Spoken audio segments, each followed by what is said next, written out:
Friends, मैं हूं doctor प्रशांत पटेल और आज हम बात करेंगे एक ऐसे प्रॉब्लम की कि जो अधिकतर महिलाओं में बहुत ही कॉमनली दिखा जाता है। यह प्रॉब्लम टेनिस प्लेयर में बहुत दिखा जाता है, उसके लिए उसका नाम रखा गया है टेनिस एल्बो।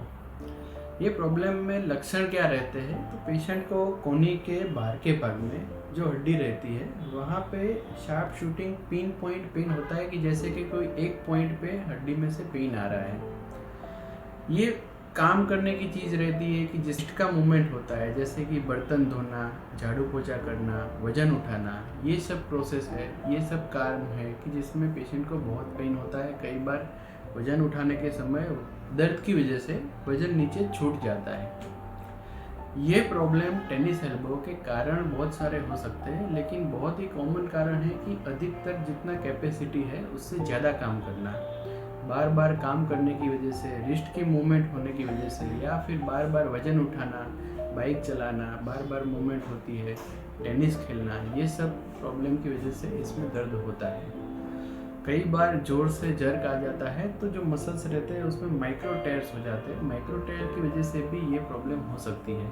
कुछ पेशेंट्स ऐसे होते हैं कि जिसमें यूरिक एसिड बढ़ जाता है, थायराइड की प्रॉब्लम होती है। ये सब रीज़न की वजह से भी ये प्रॉब्लम हो सकता है। ये प्रॉब्लम में सारवार क्या किया जाए, क्योंकि ये प्रॉब्लम होता है एल्बो में, लेकिन उसकी शुरुआत होती है रिस्ट में। तो रिस्ट की मूवमेंट की वजह से इसका पेन बढ़ जाता है, तो रिस्ट की मूवमेंट को आराम देना पड़ता है। अधिकतर पेशेंट को आराम देने की वजह से ये प्रॉब्लम का सॉल्यूशन हो जाता है। कोई दवाई, कोई मेडिसिन की ज़रूरत नहीं पड़ती।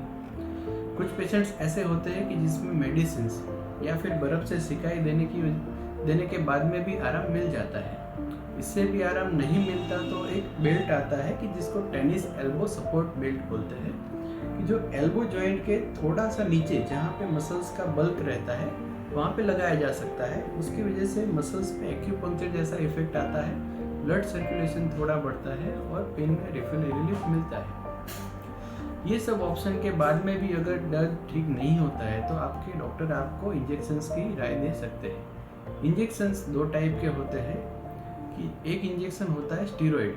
स्टीरॉयड की वजह से वहाँ पे इन्फ्लामेशन की जो सूजन बोलते हैं वो कम हो जाता है और दर्द बंद हो जाता है, लेकिन उसका एक साइड इफ़ेक्ट है कि कुछ समय के बाद ये प्रॉब्लम वापस शुरू होने के चांस रहते हैं। और बहुत कम पेशेंट्स में जहाँ पे इंजेक्शन देते हैं वहाँ पे थोड़ा सा स्किन कलर होता है, वो थोड़ा वाइट हो जाता है।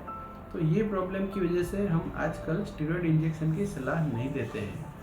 पेशेंट्स है कि जिसको लेबर वर्क करना है, बहुत ही काम करना है और शर्ट ऐसा फुल स्लीव का पहनना है कि जिसको ये प्रॉब्लम आगे जाके परेशान नहीं करेगी, वैसे पेशेंट्स में स्टीरॉयड इंजेक्शन दे सकते हैं। दूसरा इंजेक्शन रहता है पीआरपी थेरापी। पीआरपी थेरापी में पेशेंट्स का ब्लड लेके उसमें से ऐसे सेल्स रहते हैं कि जो टेनिस एल्बो की प्रॉब्लम को हील करते हैं, उसको लेबोरेटरी में सेपरेट करके प्रोसेस करते उसका इंजेक्शन बनता है और वही इंजेक्शन यहाँ पे लगाया जाता है। हालांकि उसका असर आने में थोड़ा टाइम लगता है, 5-7 दिन के बाद उसका इफेक्ट होता है। दूसरा इंजेक्शन, ये थेरापी का कोई साइड इफेक्ट नहीं है और ये थेरापी बहुत ही सक्सेसफुल है, वो भी ले सकते हैं।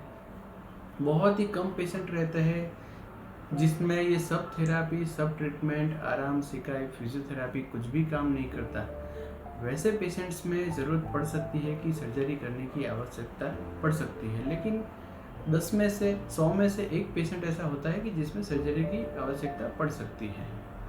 आपको अगर ये वीडियो अच्छा लगा तो आप कमेंट कर सकते हैं, शेयर कर सकते हैं, और आपको कोई भी प्रॉब्लम हो टेनिस एल्बो के रिगार्डिंग, कोई भी सवाल हो तो आप कमेंट में लिखकर पूछ सकते हैं। Thank you.